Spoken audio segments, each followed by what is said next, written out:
All right. Back again with another review featuring Final Fantasy, a universe that I personally have absolutely no insights into. I don't know Me about neither. you. You Nope. neither. Okay. No, none either. Hi everyone. I am back joining Felix today. Yeah, exactly. I mean, we say that all over again. I think by the time we're a bit late because I was on vacation, by the time we make or record this review, they already spoiled the next standard set or like cards, planes, whatsoever, something in that direction. It's a week since the cards. No, yeah, it's a week since the pre-release was played, I think, and from yesterday on, the set is officially released. And here we go again with another tier 2 set. Not tier 2. That's not the modern way of calling standard. Back then it was called T2. Anyways, let's have a look at Final Fantasy. We're gonna start right away with, I think, one of the most talked, one of the most hyped cards and one of the most talked about cards, Vivi Ornitier. Yeah. I think Vivi is one of those cards that reads very strong on paper. Looking at it, you think, okay, well, makes mana, deals damage, grows. That's like a super powerful effect, and the Izzet archetype has been starved of new commanders as of late. I think the last commander that stuck was Malcolm from Outlaws of Thunder Junction. And yeah, I think players are hungry for a new good Izzet commander. Vivi does seem to slot into that slot okay, but we've done some testing so far, and it's not overwhelming from the gameplay that we've kind of put together. I put together a list which was not based on my deck building. It's from a French player. Shout out to you, Grim. And I was convinced of his list. I tested it at the last FNM. And as you said, the card looks very powerful at first. From my experience with that particular list, you have some difficulty against this and that. And if it sticks, and if you have some card advantage attached, which is most likely Curiosity, then it's very, very powerful, and you can finish in a short period of time. And you have this stasis plays and stuff around that. Pretty cool. But if your opponent, and that's mostly the goal, somehow deals with Vivi, you end up with recasting her for 5 without any counters. So you have to build up again. And then again, if they manage to handle her a second time, your win condition in command zone, and it's basically your win condition is gone. So that's quite problematic. Yeah. It needs more testing, and we will definitely give it a try on Cam 2. But I'm not as hyped as I was in the beginning. I think, yeah, we talked about it on Thursday. Maybe a Storm version is more appropriate for that commander. Then again, you have Ral. Ral is a very good fit for the Izzet Storm category. So I'm not quite sure if that can compete with Ral. And Ral is a Ral deck, by the also, way, that sees no play, right? So I would yeah, rather assume that Vivi is a 1 of 99 in combo decks that are already out there. So I would probably give it a try for Flaps, for example. You would definitely, or you could fit it in Ral. And apart from that, maybe there is Grixis Storm being played with Rogak and Celes. Maybe you can also try to include it over there. But apart from that, I think as a commander, it needs more testing, and the optimal list needs to be found. yeah, and I mean, like you said, with Ral does everything better. It also draws cards, and the Izzet deck as a Storm deck on its own isn't a pile that works very well together because you really, in a 100-card singleton format, you really need the Black Tutors and the Yawgmoth's Will effects to fully kind of utilize what you're doing in the Storm archetype. No, definitely. Yeah, we will see how that goes out, or like how this deck building process ends. Maybe players come up with something interesting. There is, I think, the French nationals will start in 2 weeks or something like that. One of the biggest competitive tournaments worldwide, I would say. So maybe we see some lists over there. If not, might be a sign that not good enough, at least in a controlish manner. Next up, we have a card that I think we're both excited about. You're more excited about it because you're a big fan of Aminatu, as most of you know. We have the Summon Bahamut, whatever. Bahamut, I think it's called. Bahamut, yeah. It's another new, probably pretty good reanimation target, which comes about, I think, once every 2 or 3 sets. The last really good one was from Duskmourn, the demon from Duskmourn, and now we are looking at another one. The cool thing about this one is that it's colorless. So the reanimator deck always has the base color of black, but kind of plays supporting colors of red, blue, and white. And there's a stark difference between playing the Esper version and the Rakdos version, and this is a threat that slots into both versions. Mhm.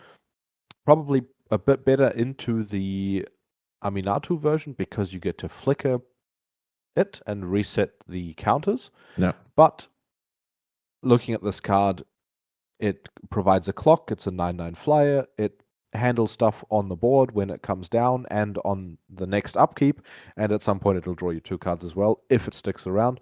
It's also 9 converted mana cost, 9 toughness, so it doesn't die to a lot of removal that isn't destroy this card. Then again, it's also an enchantment, so it will die to some enchantment removal.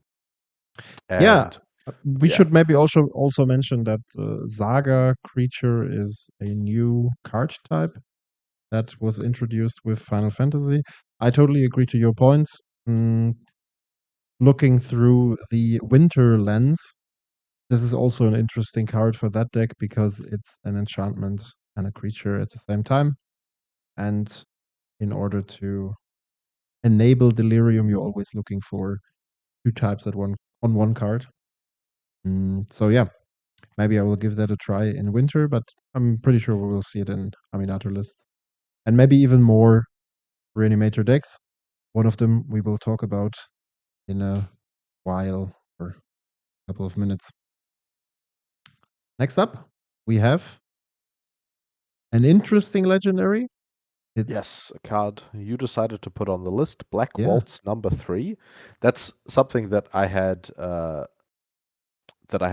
problem with playing these. We played the precon decks, and there's a creature that has a 7 in its name and deals 1 damage to each opponent. And the first time I read it, I read that it deals 7 damage to each opponent. And I think that's a bit weird thing that happens very rarely in Magic cards, that there are numbers in the names, and that makes the templating a little bit weird sometimes. Yeah. Could be easy to misread it as dealing 3 damage to each opponent. It does 2 damage to each opponent, which is an interesting card for some of the archetypes that you get to see in Rakdos. Maybe you want to explain a little bit. Yeah, I just wanted to add to that. I think the last time we had numbers on cards, or specifically legendaries, was when they released the Doctor Who set with all the Time Lords, and they also had like the fourth Time Lord and the 8th Time Lord and whatsoever, lots of numbers on cards. But back to Final Fantasy, I think this card got quite a lot of positive response, and I think it's mainly due to the fact that Rakdos Storm is currently a very popular deck. This one here is more or less some kind of a tendrils on stick. not that much, or not really, but we have these cards. How is it called? Gut Snipe. How's the Goblin called for 3 mana 2/2 that also shoots shock, I think, whenever you cast a non-creature spell? Or is it As only you a ping? said, Gutter Snipe is the Is it name. Gutter Snipe? Okay, yeah. Yep. I was not sure anymore. So we have these effects. We don't have these effects in the command zone yet. Since Storm builds seem to be very popular right now, I could imagine some players testing that guy in the command zone instead. You have to see if it is at a similar power level as Rogak and Tevish, and as we both know, Rogak enables lots of powerful lines very early in the game already with Culling the Weak, and other sacrifice effects. You have all these rituals that draw you cards. No, not rituals. Village rites, and what was the other one called? Deadly Dispute, Vampiric rights? and stuff like this. Oh, you mean? Vampiric rights. Yeah, vampiric Yep. rights. Yeah. Yeah, I think that is precisely the thing. I think the Roguerack synergies are too strong to replace. But I haven't played the Storm version, and I don't know how that whole deck really fits together without having played it, or without having played against it as much. I've seen it in a couple of tournaments, and but I don't think they've ever comboed off against me. So yeah, Yeah. Yeah, that's we have to see that. Last time I tried a Rogak Storm version was during Tymna, actually. That was a Madu Storm deck, which was also pretty nice, but I would say the featuring blue or just going for Rakdos instead seems to be much more consistent.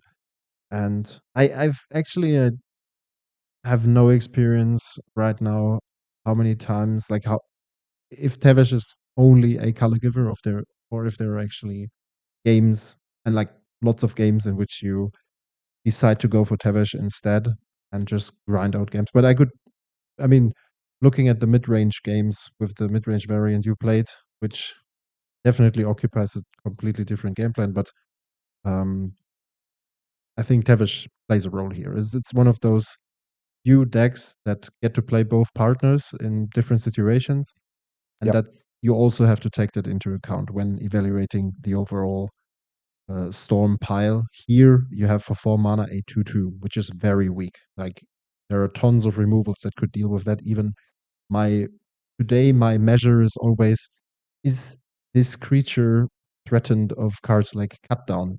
Yes, it is. So it tells yeah, us something about the yeah, tempo trade, right? So and exactly the tempo trade, 4 mana for a 2/2 body. There's also kind of this thing about having Death Touch on a creature is only really good if you don't care about the creature, because the Death Touch yeah, part usually is going to mean that the upside of Death Touch is that in combat you get to just throw the creature at something that's much bigger in it, and they will always trade.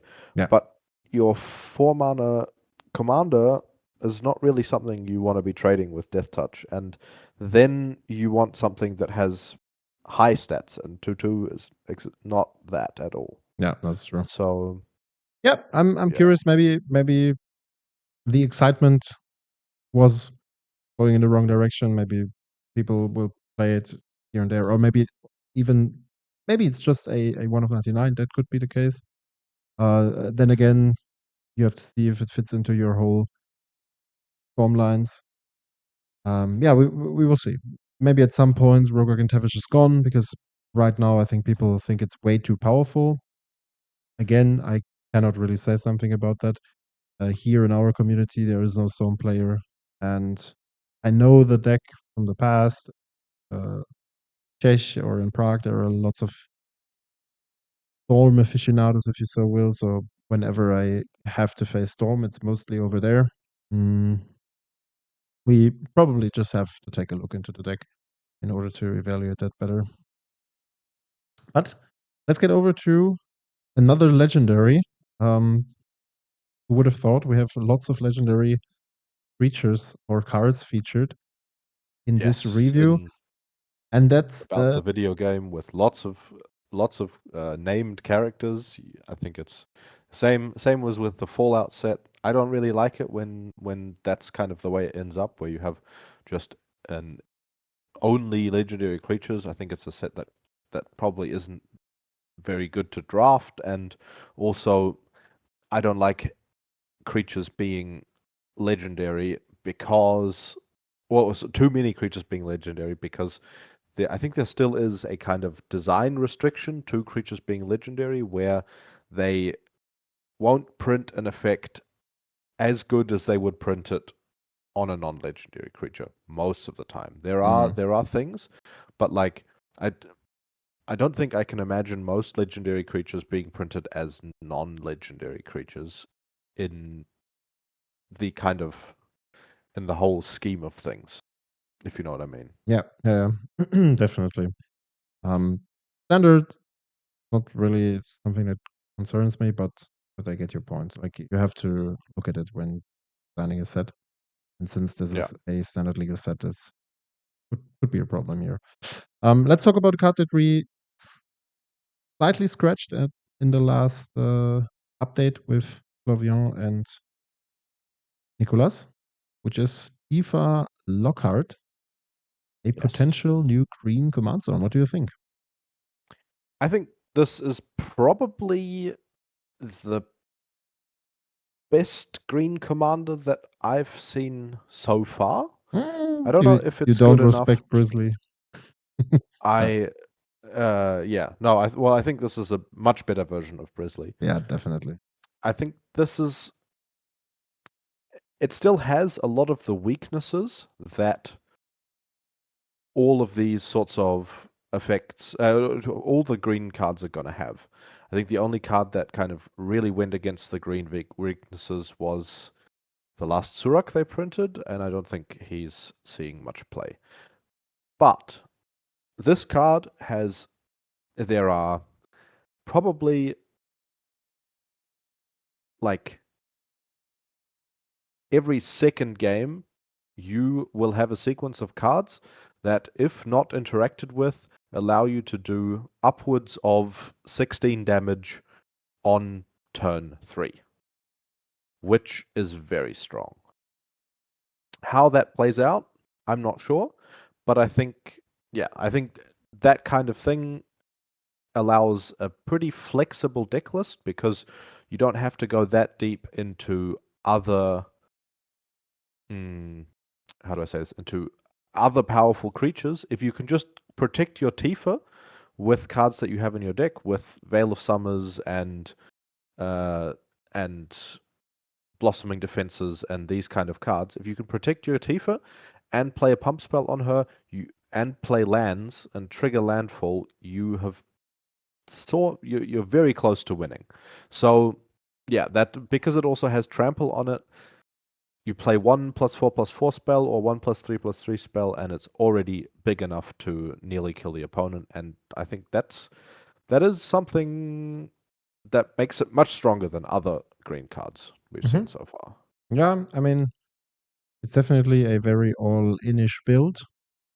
I was just thinking about something that goes in a similar direction. Maybe is Wilson Gruel, for example, that also, well, you've seen that previously on the channel. We casted the tournament sessions or the games from the LTC Sunday, and there was one guy playing Wilson Red. Excuse me, and it was going in a similar direction, I would say, playing Yeah, all these pump spells and trying to have like a big bear. And yeah, this I would imagine this goes in a similar direction too. yeah, totally. And I think that is probably like Wilson has very strong lines where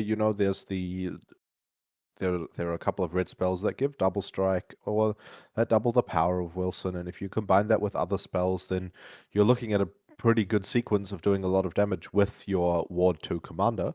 Mm. But there are less situations where you just have the win in hand with Wilson, and in this case, playing all the fetch lands you can, plus plus a couple of other things that might enable 2 landfalls in a turn. Doubling the power of Tifa twice will present so much more damage than just a normal Wilson attack. Yep. So yeah, I think there is definitely potential there. Yeah, I think so too. Maybe we get to play it on a channel at some point if we come up with a list. There are lots of cards or lots of decks currently on our list that we would like to record. So Tifa is just another one in queue, if you so will. But yeah, I think it's interesting, and we should give it a try. And maybe some people from our community are also hyped to put that together and slam some people. I think the last time I've seen a deck, a mono green Stompy, was when Stefaron was still played. You know, the 2/2 bear, With human, Death Touch. knight, whatsoever. Yeah. No, it's not Death Touch. Has it Death Touch? The one that also says like, I think it has ferocious. I'm not exactly sure about the ability anymore. Oh, you mean that one? Oh, okay, yeah. Yeah. Yeah, I know what you mean. Okay. It doubles power on when something happens. Hey, here I have it. Yeah. Whenever it attacks, another target attacking creature gets +X/+X until the end of turn, where X per power. So Yeah. yeah, that was the last time we saw some green Stompy running around. Since then, the green card pool is something that has not really equally increased in power level compared to most other colors, especially Mardu, I would say. So yeah, the archetype, and it's also obviously due to the fact that we don't have a fitting command zone for it. But yeah, that's why the archetype kind of fell behind. I think some people always propose that Eladamri? No. What's the green card called that's banned that produces a mana equal to Ruffalos. Ruffalos, right? Yeah. Which would Eladamri is the one also that gives all elves yeah, shroud. exactly. Yeah, which would also go in the different direction, but still, like big mana, big dudes. Yeah. And yeah, we currently don't have any successful mono green deck in the format. The appeal of having Oh, there's monocolored. a Suza, but Okay, that that's goes in a very a different lands deck. that goes in a very Yeah, different exactly, direction, yeah. It's green, that's true, but to me, it's definitely no It's Stompy not deck. a green Stompy deck, yeah. Exactly, yeah. And Definitely. the appeal, and Azusa also doesn't. That's what I was trying to go for. Azusa doesn't really fit into that category. The appeal of having lots of different monocolored options in a competitive format is that players that are new to the format can easily get into it, because they have a look at the format and they see, okay, I want to play mono white. There's Felia, nice. I don't want to play mono red, burn, because I know it from standard or wherever. I can play Zergo.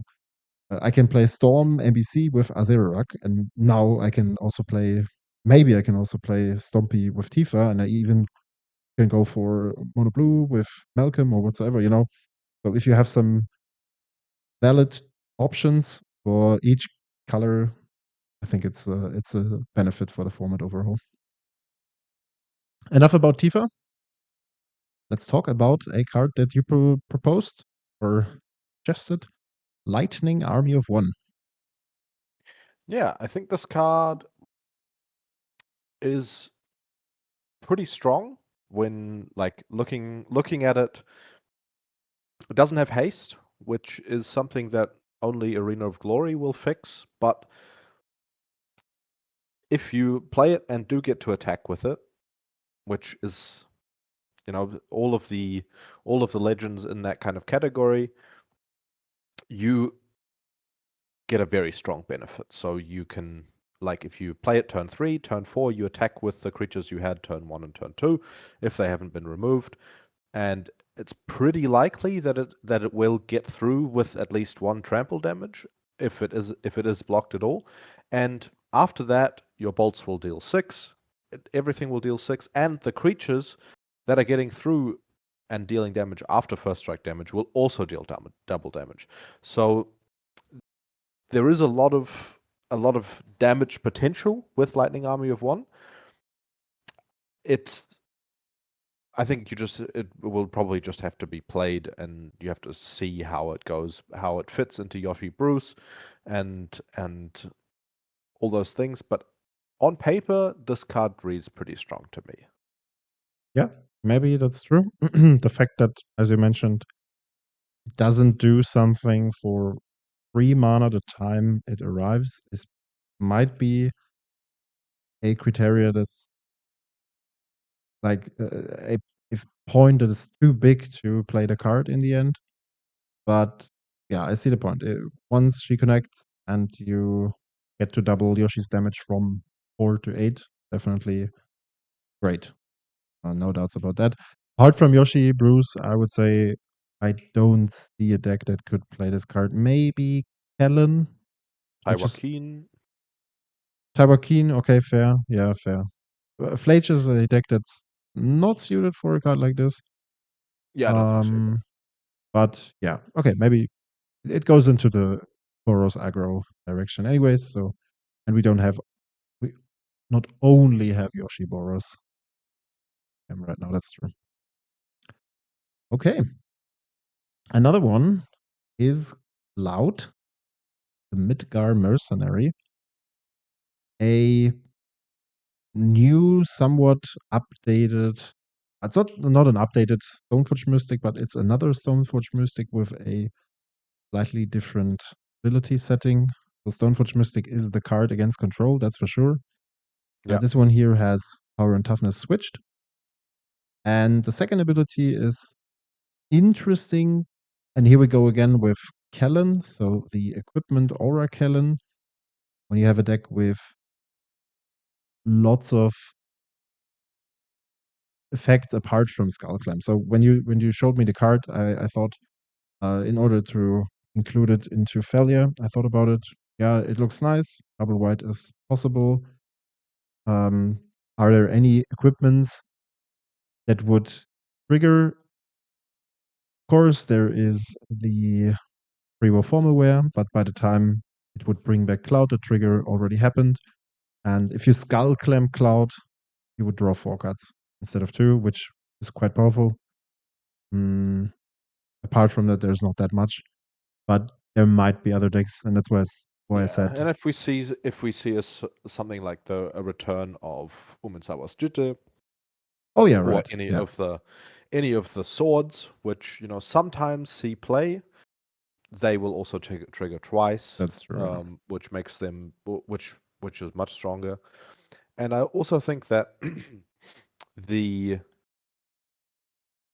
as time has gone on, I think the decks that play Stoneforge Mystic have like the card pool has gotten so much better that the sequence of tapping Stoneforge to put a Batterskull into play is just not really that good anymore, which means to me, and that has resulted in decks cutting Batterskull. So the Mm. ability of Stoneforge Mystic, I think, is not getting activated as much anymore, which means that the mana that you're saving doesn't have that much upside, and Cloud might not be, or might be better, or might kind of do more in most games, which is kind of a consideration for me to think, okay, well maybe there is a switch that can happen here, or there might even be some kind of basically hammer deck in Duel Commander where you have ways to put a Colossus hammer on things, and Mm-hmm. then tutoring for it does get better and better, and there are quite a few artifact equipment synergies, and if at some point something like that comes together, Cloud is definitely a mainstay in that deck. And what do you think? Do you think that the decks that play Stoneforge to get Shuko to combo with Naru will ever play Cloud as well?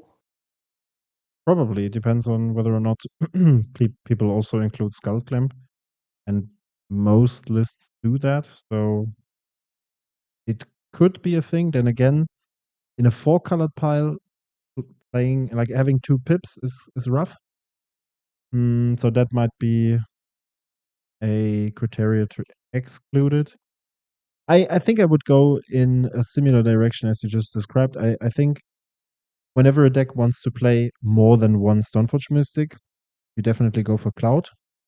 The debate about whether or not Stoneforge Mystic is the better one or Cloud, it really depends on what you're going for. Because from my perspective, playing Thalia, you go for Stoneforge Mystic, you have the pre-war formalware, and with this combination, if she has no summoning sickness, you have like an instant speed reanimation spell, which is quite powerful. Of course, your opponent knows about that because he knows that you searched for the pre-war formalware.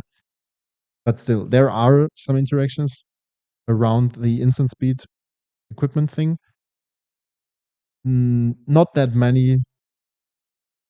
And also, as you mentioned, Batterskull is not a thing anymore. People tested it at the beginning, particularly in Thalia.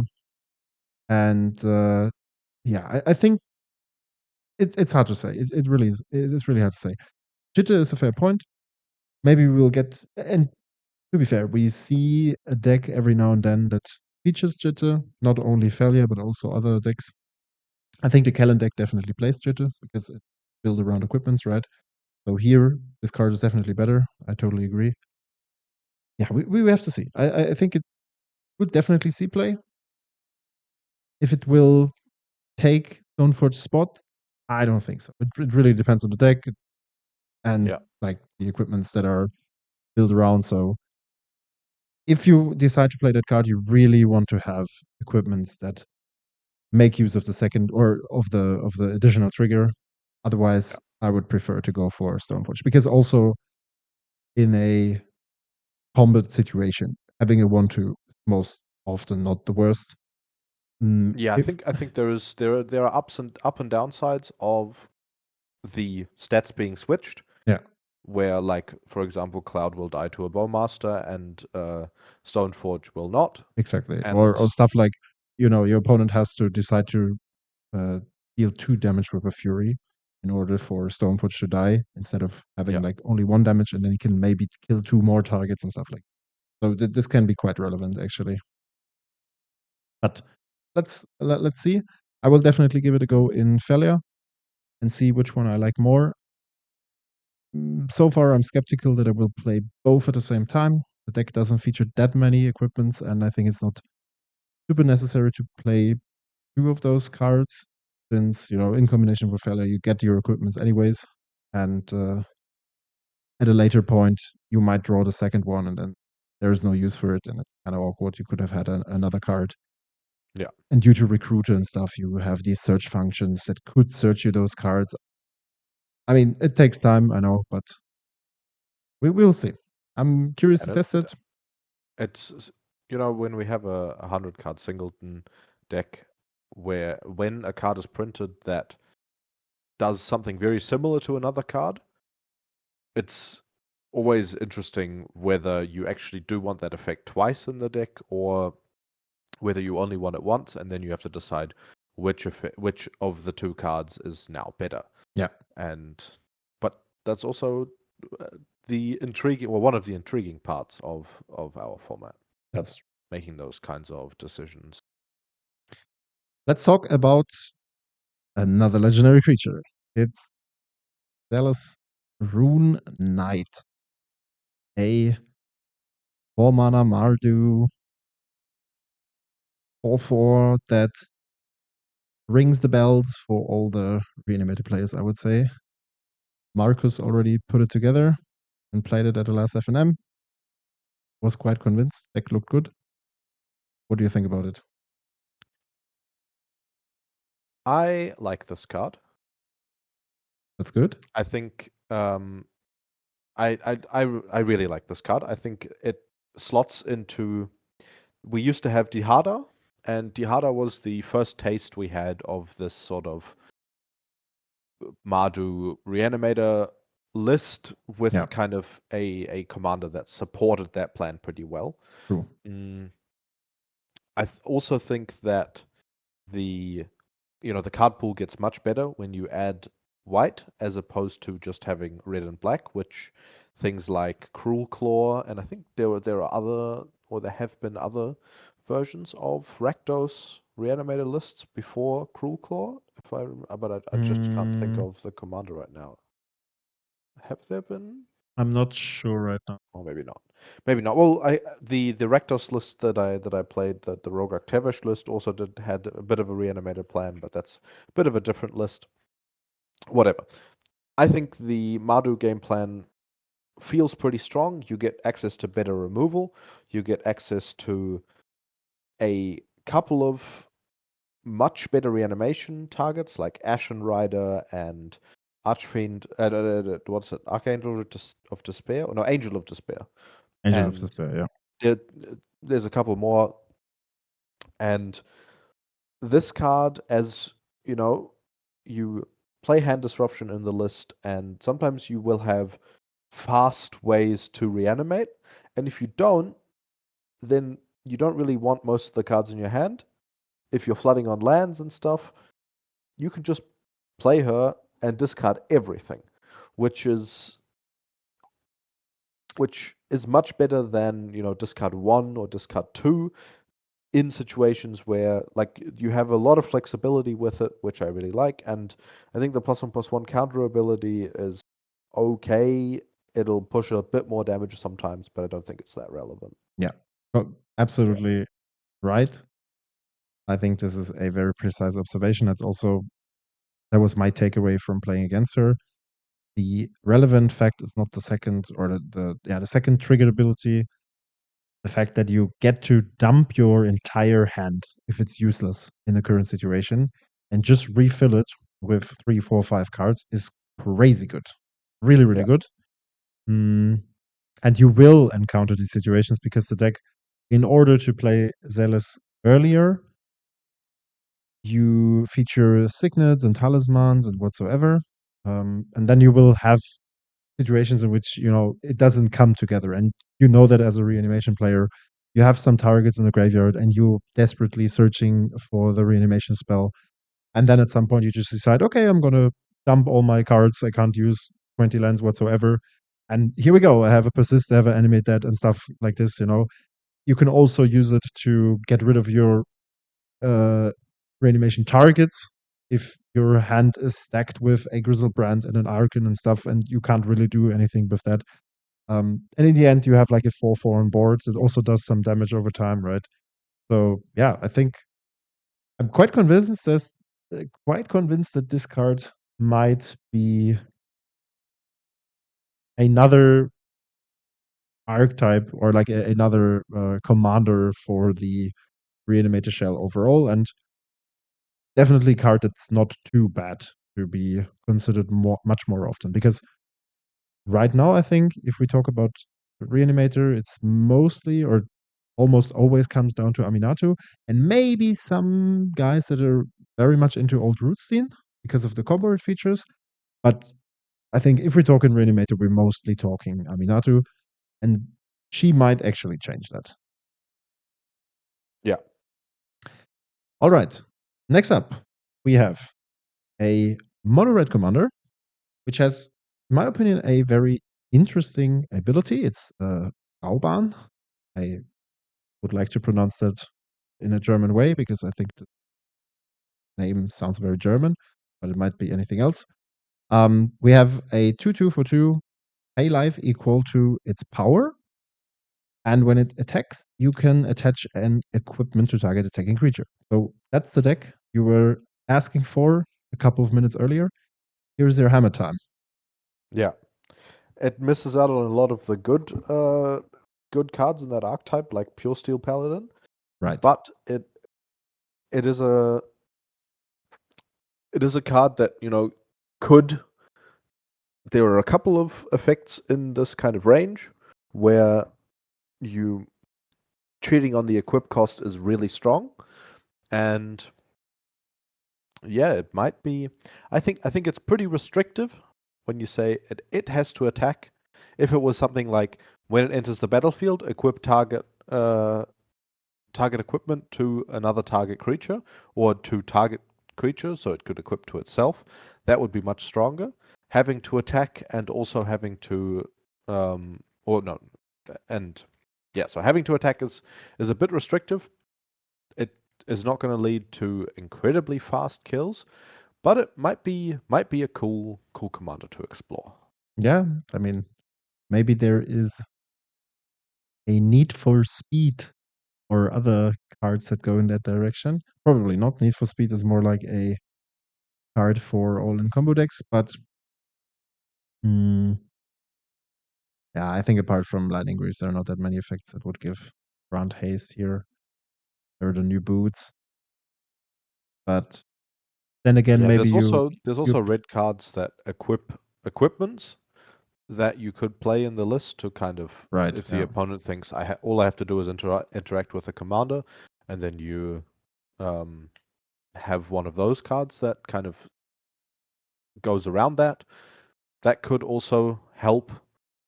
Yeah, I think maybe if it doesn't work out as a single commander, it is probably a fit into the Kellen equipment Boros.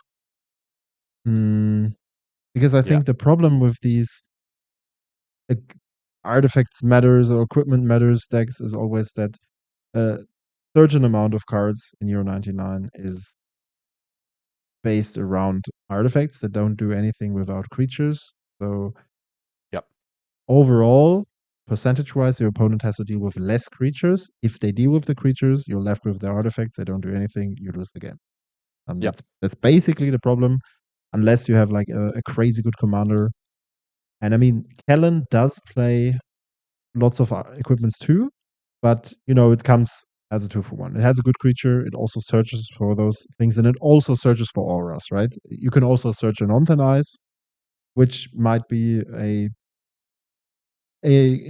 piece of interaction in a given situation that brings you forward.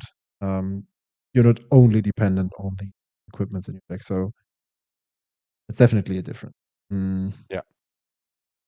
Next up, we have a card that,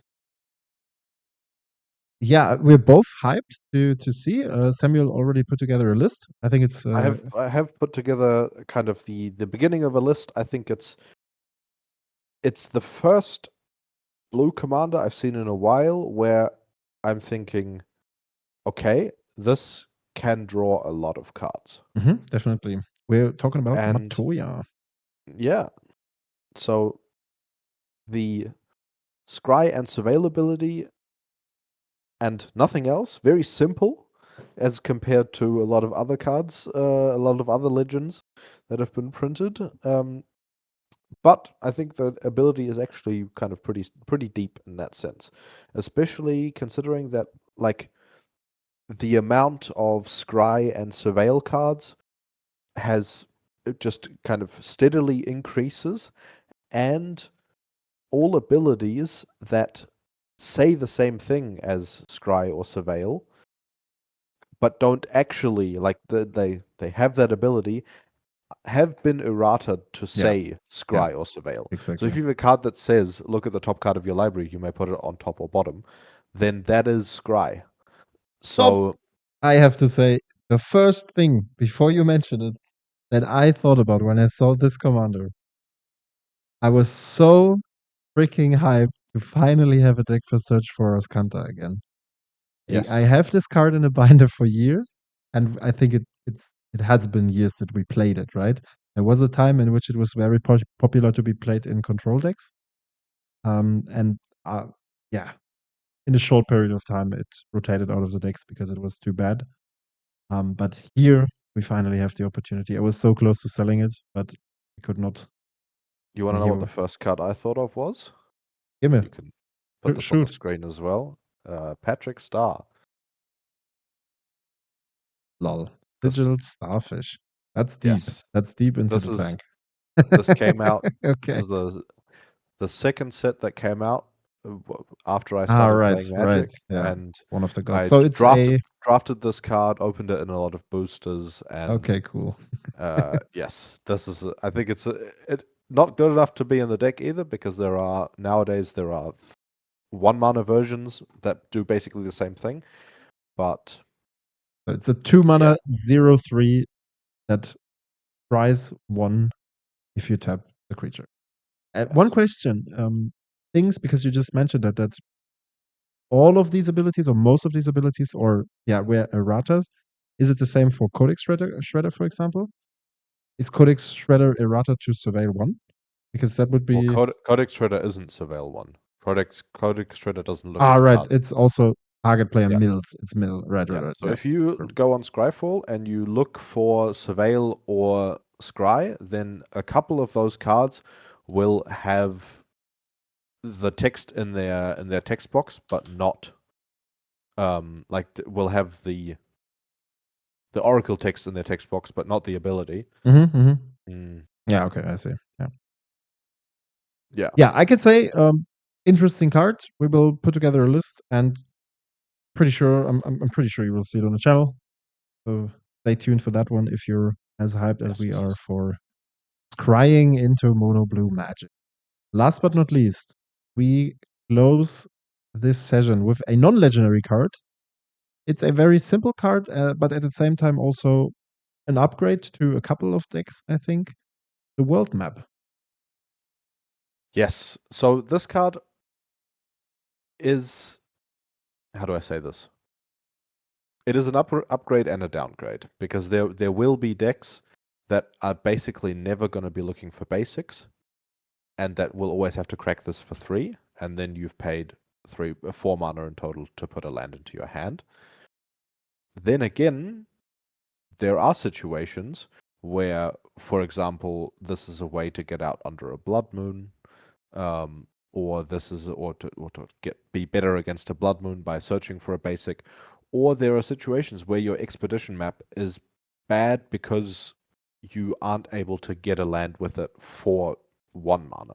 So I think this card will have to be tested, and I think it's another, when you play cards like this, you look back and have to actually consider, how often am I activating expedition map for just mana, or how often am I activating it for a certain text written on a card? Yeah. And if you are sometimes activating it for just mana, then activating it for 1 less is a strict upgrade. If you're never getting just mana with it, then it's probably a card that you don't want to be adding to your decks. Then again, difficult to evaluate how many of those effects you actually want in the deck. I think so. I would personally be very surprised if this card doesn't find its way into Azusa's. Yes, Simply because also think the deck is, first of all, you have lots of mana to spend on those effects. So it doesn't really matter if you. Sometimes it does matter, of course, but from my experience, mostly it does not necessarily matter whether or not you play 2 or 3 mana. And then again, you have so many relevant utility lands that you want to have access to in different situations. We just said it regarding Cloud. We play in a singleton environment, and the more searches for specific cards, the better it is, because it enables repetitive play patterns, right? Against a Tivit, for example, you might want to have a mace on board in order to prevent Tivit from triggering. If you play against Red Winds, you want to have Glacier Chasm and stuff like this, you know, and you just want to higher the chance that you find your things. So yeah, I think this card will be played in a couple of decks. I definitely agree. There might be decks that don't make use of the basic search. Then again, there are rarely any decks these days that do not feature at least a tainted pact set of basic lands. You know, like if there are 3 or 4 colored, most of them play like at least 3 basic lands and stuff. So most often you have something to find with the first ability, I think. Yes. But yeah, it's an interesting one. What do you guys think? Is this an upgrade to Expedition Map? You think Expedition Map is still better? Yeah, it's a different card, so different evaluation for that. But overall, I think it's definitely an upgrade for all the lands decks. There are not that many. The only Azusa, I would say. And Soul of Windgrace also. If you're searching for Valakut, this comes in handy. But apart from that, think those are the lands decks that might benefit from it. Yeah. Cool. Those are the 10 cards that we put together today that we wanted to talk about. I hope that you liked the session. If you have anything to add, mention, maybe there are some cards we forgot that we should definitely talk about. Again, as always, It's pretty likely that there are the cards that set we is forgot. full Every of time, great cards. basically every time we do one of these, we think, oh, we could have added that card, or we should have added this card. I think that's just the way that it works. Yeah. We're not going to see every card, and we'll read a card once, and most of the time we'll read a card once, and if we think it's good, then we will remember it. If we don't think it's good, then we won't remember it. But you never know what kind of headspace you are when you're reading it for the first time. That's So right. we do miss cards, and we will miss cards, and these are and there are a couple of cards we decided not to show as well, even though they probably will end up in decks, simply because we have these 10 cards that we're deciding to show. If we miss something, that's okay as well, right? We aren't claiming to be the almighty evaluators Yeah, of and this format, and yeah. I mean, you have to take into consideration, and that's also like for you guys out there. Whenever we look at this set, of course, with a lens as objective as possible, but both of us are into one or two decks at the moment. Something that we focus on for tournaments, for example. For me, right now, Felia is my most played deck. For you, it's Loot. So I'm having a look at the white card specifically for that deck. You might have a look at the Teemo pool for your deck. You cannot always have a focus on all the cards that are potentially good for all the decks that are played in Duel Commander. It's not possible, because in order to evaluate whether or not a new card would be a good fit for deck XYZ, you would also have to have a bit of experience, and you would also have to be into the current version of the deck. I'm not talking about things like Yoshi Boros, for example. This might be more of a no-brainer, but for example, I'm talking about things like Rogak Tavish, for example. We talked about the 4-mana legendary that deals 2 damage on instant and sorcery cast.